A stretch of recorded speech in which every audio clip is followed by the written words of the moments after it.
Hi, everyone. Wednesday afternoon, 2:30 p.m. It's Innovation Fika time. Wednesday afternoon, every Wednesday, 2:30 p.m. with me, Donny. Innovation Fika, your innovation coffee break, where you spend 30 minutes listening to not me, but incredible people, super smart people, experts in their field, brains bigger than mine that talk about really interesting things. I'll just do the super short myself promo thing.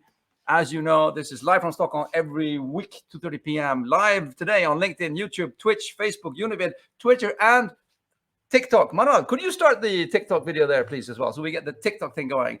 Not that we have any viewers on TikTok. I think I have 2 followers on Twitch so far. But anyway, we are live on that anyway. So episode 70. That's amazing. 70 episodes now, Innovation Fika. And just so you know, all the content is recorded and saved on YouTube. All my written content, since I write and publish something almost every day. I think I was post 447 this morning on innovation, startups, entrepreneurship on LinkedIn. So follow me on LinkedIn. It's also saved on Medium. So I've got everything there. So follow me on Medium, follow me everywhere, whatever, if you want. But enough about me, enough about that. That's not why you're here. You are here because, there we go. Caroline is here. Yes. Hey, Caroline. Hey. Welcome to the studio. Welcome to Innovation Thank you Fika. so Welcome to much. the world, and welcome world to Caroline. Say hi to Caroline. By the way, post questions and comments as a feed as we go on. We have always, as I said, a super smart expert with us. So today, Caroline, and I always ask my guests, who are you and what do you do? My name's Caroline. I used to go to KTH and I studied architecture, but it wasn't for me. So I ended up doing branding, and today I'm the marketing director of Walk the Room. And Walk the Room is a 3D studio that produces computer-generated content and solutions for the real estate industry.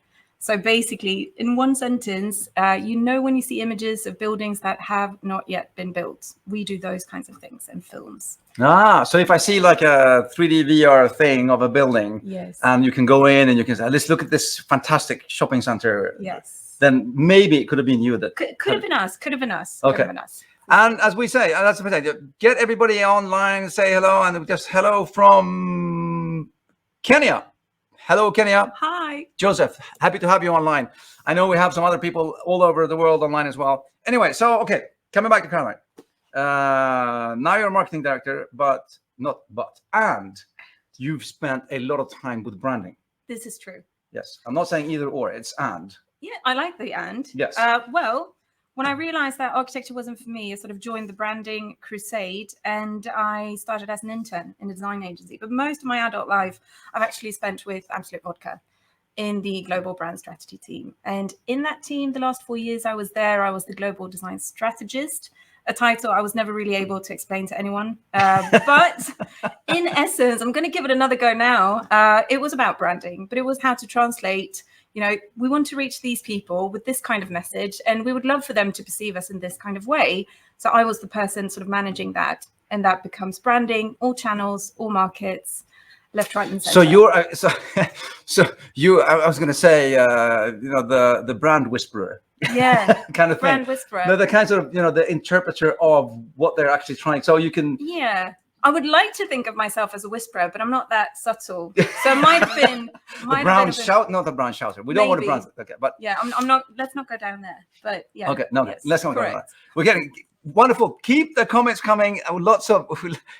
Hey, Caroline, awesome. Hey, Andrea Morganum, so good to see you online. We have Zusa here, wonderful as well. Sammy, great to see you. And Jonas as well. Looking forward to this it is an amazing session. It is. Thank you very much. Okay, so let's talk about branding then. Yes. Because hey, I have a logotype. Am I finished? Of course you're not. So I promised today, branding beyond the logotype. Yes. The method, the madness, the magic. But before we sort of go down there, I have a question for you. I've given you a little bit of a heads up, but do you have a brand that you really like?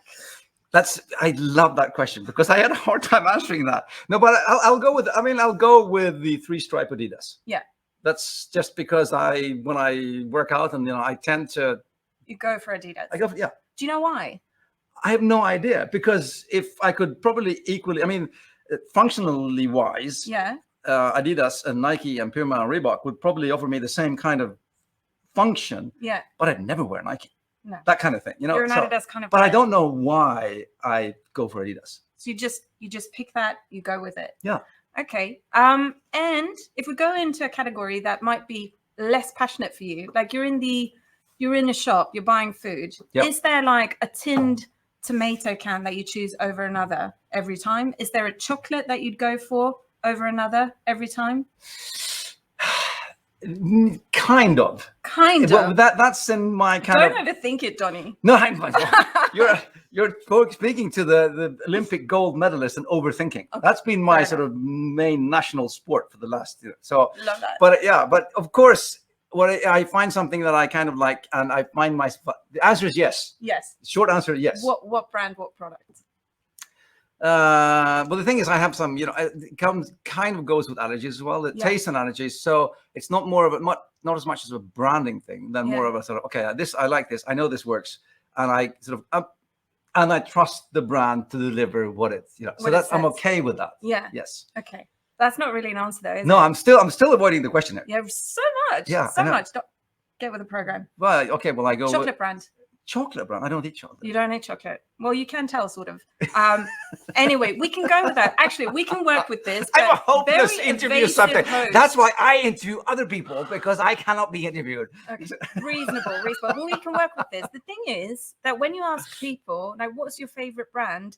If they answer, which would have been helpful, but I can live without it, they'll probably come up with something that's quite simple. Like, I like it because I have allergies. I trust them. No. I like it because they look good. They make me feel good. And one of the things that we overcomplicate, and by we, I mean people like myself, is that we make branding very complicated. So we come up with these very elaborate stories, very elaborate brand strategies. We would like for people to describe us in long sentences, and many of them. But the reality isn't that, because people have more important stuff to think about. So that's kind of alluding into the method of it all. When we think about branding, we need to think about it in pretty simple terms, and we need to be very clear about what it is that we want people to remember us about or remember us for. That's kind of my introduction. That was and that brings me back to actually one of the previous episodes. We had one episode about how to actually make informed decisions.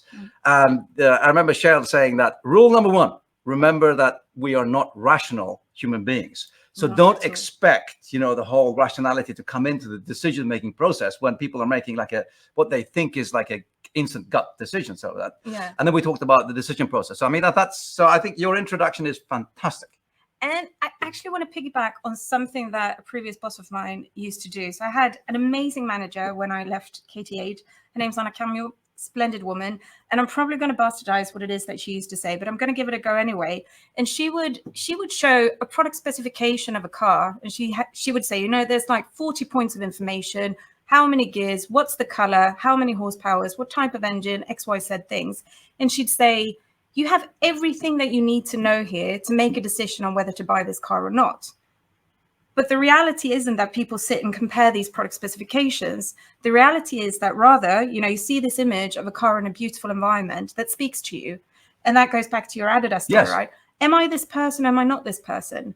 And it's kind of simplifying the thing a little bit, but that's what branding is about. So when you have all of those different points of information, you can't expect people to remember them, but you can build a brand where everything sort of lines up towards that brand and say, I've simplified things for you. This is what the brand is about. This is what you can expect from us.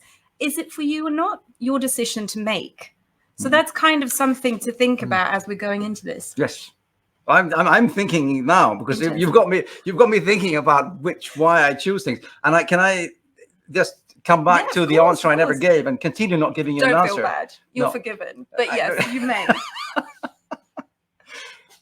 I'm the kind of person that avoids certain brands, and I will pick like anything else than the one that's trying to get me to buy them. Yeah. Because I'm still 6 years old somewhere. Yeah. Trying to rebellious. be yes, not the teenage, but the 6-year-old rebellious kind of it. So I could never, and then no offense to brands, but I would never buy Oatly. No. Ever. Not for you. Not for me at all. And that's only not because the product is bad. It's just because I just don't like the way they talk. Yeah, it's exactly. They don't speak to you. No. And that's and they are very good at branding, but they've selected their target audience. You're not it, clearly. Obviously. And it goes actually into one of the rules that I think Byron Sharp has expressed. And the first rule that marketers rarely think about is how do you not get deselected? What are the things that could make people, and it's not to say that, we need to be careful that we don't mean anything to anyone, but it is something to be mindful of. But isn't that the whole thing? When if you never want to be clear on anything, then you're not clear on anything, and then you're sort of kind of bland. And and if you want to pick a target audience, you have to be really laser focused on them, and then you have to be prepared to be deselected. A lovely segue into the method, Donny. We hadn't even planned that. We hadn't even planned it, but here we are. May I have the slide, please? Yes, of course. Is this a good time? This is a fantastic slide. It is.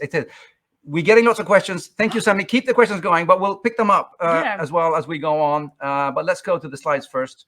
And we will go to, I guess, slide number 1. Yes. This is when I secretly hope I've made no spelling errors, but I cannot make any promises. That's okay. Okay. Fantastic. Okay. So when you go about not being bland, because branding is about a lot of things, and I'll get back to that. But one of the things that I try to avoid is the plethora of terminology. Like, there's not a week in my life where I do not Google some kind of term that some marketeer has dreamed up somewhere on the planet just to make my life difficult. And this is something I do 100% of my working time. So I should be fairly knowledgeable, and I know a lot of them, but there's just so many. So one of the things that Donny asked me when we were sort of prepping for this was, how do we learn from the big brands, and how can we make that useful to smaller brands, people who are starting brands, starting companies, growing companies, because that's roughly, as I understand it, what this audience is about. Here's a model that I use, and I'm going to go through it quite quickly, and we can sort of deep dive into it. But you start with a vision, and a good way of formulating a vision is, how do you want to change the current situation? So we've kind of identified, like, we've got this thing going on in the world right here, but I would like to, with my company, to change that, hopefully for the better. I'm speaking to the good-hearted people out in the world. The rest of you, tune out, because I do not want these tools to be used for bad. And how can we change that for the better? And it can't be, I want to be the biggest, I want to be the best, I want to be the fastest growing, because that's not a vision that inspires people who work for you, for example, unless you've planned on taking that exit money and sharing it equally between the people working for you. That's not going to be inspiring to them. And it's not going to be inspiring to the consumers either, or your potential target audience. So good vision would be, I've seen this thing over here. I've seen social media isn't really working, and I'm looking at our live audience that we've got, and I'm so grateful for you being here. There are things that aren't working so well. Here's how I would like to change that situation for the better. And this is what we're going to do. Next question becomes then, who's your target audience? Who are you doing it for? Can't be for everyone, because similar to Oatly, people love Oatly. Donny doesn't. And that's perfectly fine. That's how you know that you've got a strong message for a target audience, and some people won't like that. And that's a good thing. So you choose your target audience. You say, I'm serving these people. I put the word serve in there because I think that's a good relationship to have to your target audience. That's how you become client focused. And then you decide, all of these people, you're not everything to people. You're just one thing that they're using as part of their lives. Their life doesn't revolve around your product or service. You decide, what functional need, what emotional need am I addressing in their lives? And it's good to think about both the function and the emotions, because most often we actually buy with our hearts much more than with our brains. We're not rational beings. So that's good to know. That's the starting point. You get to the brand promise, whatever you do, because you might start off with one product, but soon enough you'll have 5 or 10. It could be many more than that. But what's the one thing that you can always promise that you will deliver to your target audience? That's your brand promise. And then a very important thing as well, the position. So based on that promise, the thing that you will always deliver in relation to competition, what position do you deserve? So it can't be, I am this brand, I deserve this position because I think that I'm worthy of it. No, it's definitely something that happens between what you promised to do and what your competition is doing. So super important. Reasons to believe. What proof is there that you deserve this position, that you are able to deliver on the brand promise? 1, 2, 3, could be 4, could be 5, but definitely not more than 5 in my experience, my humble experience. And then the last part of this platform is, how do you bring that to life? So the position that you want or the brand promise that you have, how do you bring all of that to life in a way that people can actually tangibly experience it? If you say, I'm going to make your life smoother, how does smooth look? Or how do you experience smooth through an app or through a purchase or through whatever it is that you're doing? Equally important. And some brands are more sort of involved with experience. I think that's where the world is going. Some of it is more sort of in personality, tone of voice, tonality. That's when you do a lot of advertising. So it depends a little bit. But the point of this, because a lot of people in branding might go, yeah, it's a pretty standard brand platform. Yeah, it is. But it's also kind of tried and tested and it works. And the beauty of this is that when you've answered all of these questions, and it's not a pop quiz that you should be doing for half an hour, it takes some intense research, is you can take all of these answers and that becomes your brand narrative. It becomes your elevator pitch, because this will be, hi, I've noticed this thing. I want to change it for the better. I'm going to do it for these people who are looking for this and need some more of this in their lives. And actually, we promise them that we're always going to do this for them. And this is the position that we're taking in relation to competition. This is how we substantiate that promise. And this is what the experience is going to be like. Perfect elevator pitch. And when you've memorized that elevator pitch, and you do memorize an elevator pitch, what have you also done? You've memorized your brand platform. You've memorized your brand strategy. And that's sort of the beauty of this method to me. I am in awe of this woman. I mean, that was in a nutshell the one. I mean, and I know that you're going, yeah, well, if I speak to a brand person, they'll probably, yeah, but we're not speaking to brand professionals here. We're speaking to everybody else who sees this branding thing as something, either something super complicated or something that they don't take seriously. Yeah. So thank you for that incredible Much obliged. Summary and just like, boom, laser. I thank you. Happy to. I mean, wow. So many things, so many questions that I have for you, but we also have people online. What have we got? We've got lots of stuff online here. See here. Where am I looking for? There. This was a good one, actually. With sustainability being a key topic going forward, how can one integrate that into the brand? I've seen companies rebrand to green and blue and that kind of thing. In what you just showed us, where would you see sort of that coming in? I mean, is it an obvious place or is it what? It's a good question. It can be. And I saw a comment on that. It depends. It's such a boring answer, but it depends a little bit on how you want to hedge your bets. When it comes to sustainability, it used to be that you rebrand to green. McDonald's have done that in Sweden, for example. They've moved from red to green. They've included baby carrots since a long time on the menu, etc. I'm not going to go into sort of their strategy because I know very little about it. But today, sustainability is actually a hygiene factor. So I think that's something that's important to think about. You can't tote sustainability as sort of a wow, because people we are the it. sustainable ones, because that's like everybody. Yeah. I think making it tangible is very helpful.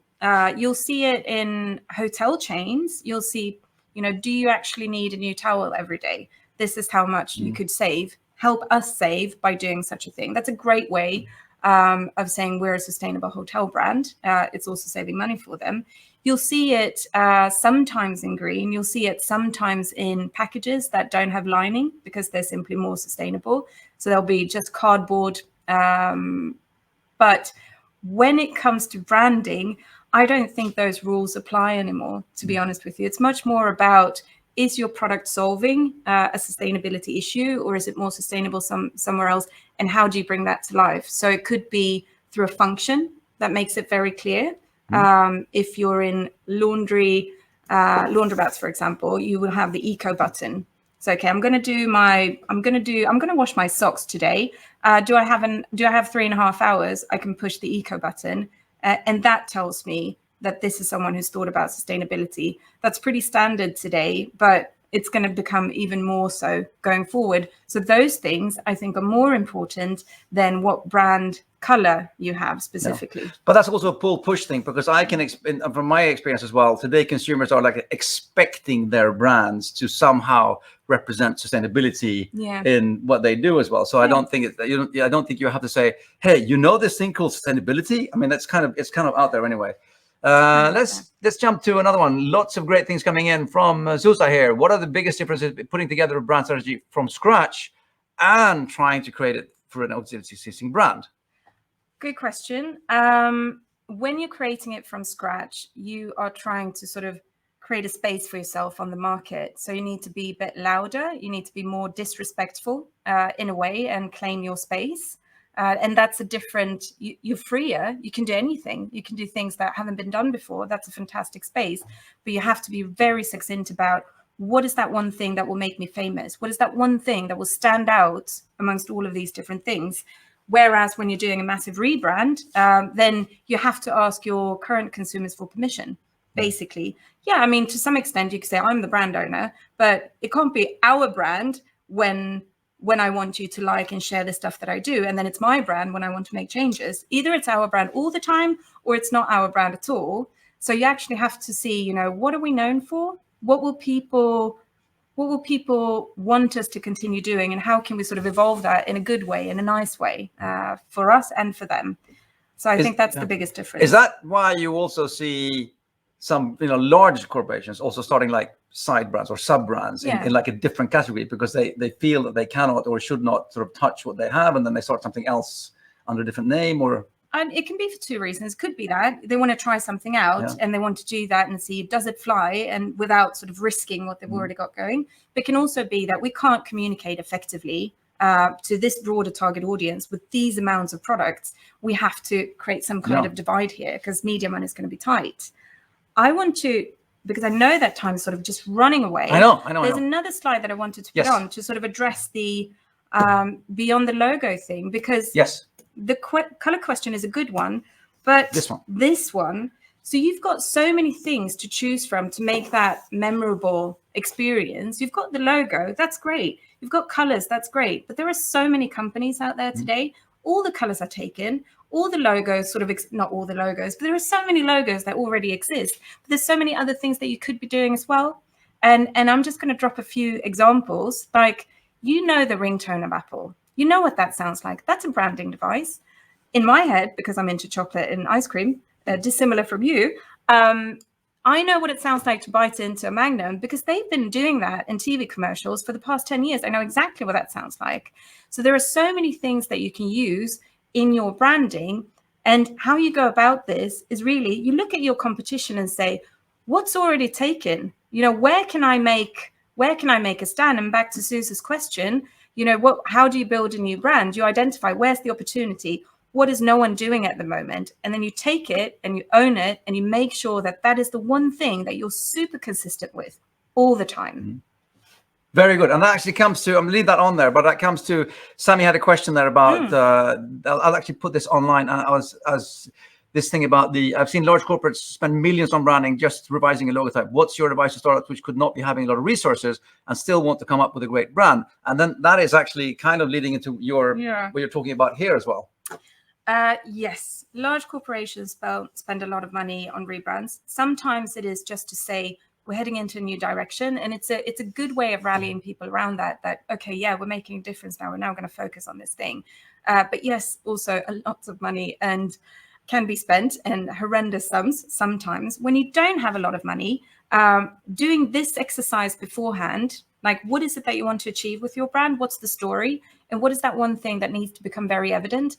Do that before you start briefing people. And what I will say, when you're on a sort of a bootstrap budget, let designers do their thing. Because you might think, oh, but I like this color better.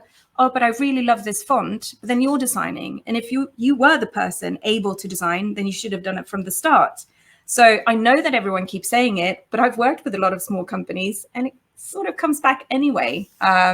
So that's a good thing to do. And rather than saying I like this color more, but everyone's doing this, a good way of having that conversation is to say, okay, so we've got this brand promise, we've got this position. How is this delivering on that? What's your idea as a designer? Why did you choose to go down this route? And then you'll hear the answers, and you'll hear, you know, is there something in there that's not adding up, that doesn't make sense to you? And you can sort of discuss around that point rather than saying, I like blue, I like yellow, because that's a discussion that's going nowhere. So it should always be about how do you bring your position to life? And is the design doing that job or not? And is it unique in that category? Those are sort of the questions you should be talking about. And in the end, it's kind of the user, consumer, member who decides if this is for them or not. Yes. So, I mean, that has to be have to be in touch with whoever you're trying to work with. Absolutely. And that's the madness and the magic of it all. So the madness is you can't decide when people are in the business of looking for your product and solution. It's called category entry points. And that's actually something pretty good to think about. So say sunscreen, a category entry point for sunscreen could be that you're looking for skincare. It could also be cancer. Your relatives just received a horrible note that they've got cancer, and you start thinking about, oh my God, it's summertime, I need to put sunscreen on. It could be ocean. And oh yeah, I'm going to the beach. I need to remember to pack my sunscreen. So those are category entry points. So what frame of mind is your target audience in when they are looking for your products? So that can be a bit mad, but it's about you finding out where they are. And then it's not about stating like, you're going to the beach, you have to buy my sunscreen. No, you can say, okay, as I was proposed, there was a lovely ad. It was a fantastic ad. Probably it's on Instagram. I'm following National Geographic. So someone's picked up that I'm interested in oceans, and they say, do you know, this sunscreen is the one that's not going to screw up marine life when you dive into the ocean because it's been developed that way. Fantastic. And then it's up to me to research. Does it make sense? Is it true? Is that are there other brands? Yeah. But that's where you meet them. So you can't overstate it. You can't say I'm a genius. I can do genius things, and then hopefully people will recognize that and then say, oh yeah, Caroline's a genius. But I can't say that I'm a genius because that's going nowhere. I can say she's a genius. That's okay. Coming to the end here, it's this was one of the fastest half an hours I've ever experienced. Anyway, as you know, we always leave. This has been so informative. Thank you so much for this session. But coming to the end, we always ask our guests for their top 3 tips. What do they leave us with? And you can rewind the session and see all the imagery and everything like that. But Caroline Mörnås' top 3 tips when it comes to the branding is, number 1, what do you want to be known for? Right. So when it comes down to it, you need to be able to answer like that 1 or 2 things. And a good litmus test is like, talk to an unattentive relative who knows nothing about your industry. If they can't repeat that thing back to you, like what is it that you do? What is it that your brand or endeavor is about? Then you're not there yet. You haven't been clear enough. You haven't been succinct enough. So something that's very specific, very short. Very good. And tip number 2, look at yourself from the outside in. Yes. So that's when you look at your competition and take them seriously. You may know that you're better than them, but the target audience may not. So take your competition seriously and look at, where does my product rank in relation to the competition, really in the eyes of the consumer? And also what frame of mind are they in when they're looking for solutions like ours? And that's where you have to meet them. They won't come to you. You have to come to them, and you have to leave it open. And tip number 3, use brand assets consistently. Yes. So that's the last tip. And I'm glad it's last because we didn't talk about it a lot. But when you've identified, it's going to be that sound, or it's going to be the logo, or it's going to be the color. You choose one. It's better to choose 1 or 2 and do that consistently, and be wildly inconsistent with the rest. But you're very, very good at those 2 things, and they're memorable and they stand out, and you do it consistently, always, always, always, across time, across projects, across products. That's what you need to do. And the rest of them, you can leave open. So select, be very specific, and you do it really, really, really well and consistently. And what could be some examples of brand assets if we're talking about them then? Brand assets could be, it could be many things. If you go classic, it's going to be typography, colors, and logos. But really what it's about, and I think what's happening a lot with digital products as well, is that it could be a sound. So for people in Sweden, Swish, it's kind of the Swedish Venmo. You know what it is to send money with that because you know that sound in your head. Yeah. So if I was to guess, they had an idea that we want to make sending money fun. It's not fun. It kind of is with that sound. So it brings the USP of Swish to life, and it's very memorable. So that could be a brand asset. So it could be a little bit of everything, but it should connect really closely to the benefit of your brand or the brand position. Fantastic. Top 3 tips. Ending off the session. Let's just see what comments we have here before we close down.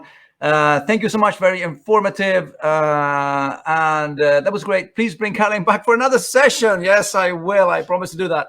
With that, my dear friends and my dear guest, it is 3 p.m. Our half an hour is over. A short coffee break chat with interesting people, and so interesting people.